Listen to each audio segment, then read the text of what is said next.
In this video, I'm going to show you how to properly walk on a walk pad. Now, a walk pad is a very effective tool to have an active lifestyle, but it's incredibly important that you know how to use it to avoid any injuries or anything like that and to make the most out of your investment.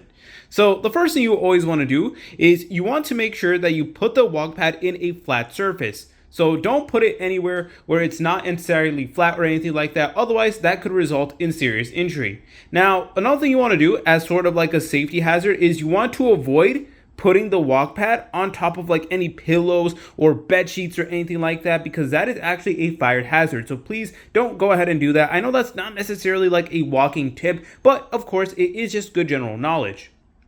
All right, now the first thing you always want to do is you want to make sure that you stand upright, keep your head up and look forward. Do not constantly look down at your belt or anything like that, because that could actually cause you to lose balance and stuff like that. You want to be looking forward most of the time, and it's just like walking in real life.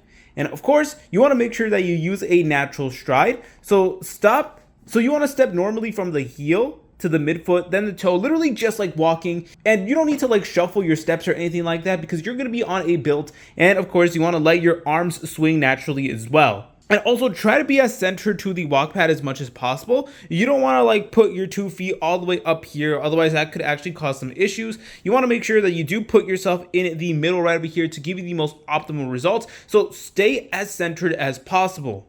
And of course, the speed you also put it will matter a lot. So if you're using your walk pad while you're working or something like that, I suggest putting your speed to 1.5 to 2 miles, because that is like a good starting point, and that is an area where you're still able to go ahead and get your steps in, but at the same time it's not too crazy where you aren't able to focus on your work or anything like that. So it's always a good idea, especially if you're new to walk pads, to start off slow, then build your way up. So it's perfectly fine if it takes you like a week or even a month to get used to it, because at the end of the day, this is a long-term investment. So you want to make sure that you are comfortable using it right over here. Start slow and try to avoid looking at the display too much while you're walking, because if you look down too much, it could like set you off balance and stuff like that. So it's incredibly important that you do that. But remember, the biggest mistake is trying to walk differently. So literally, you just want to walk like you normally would in person.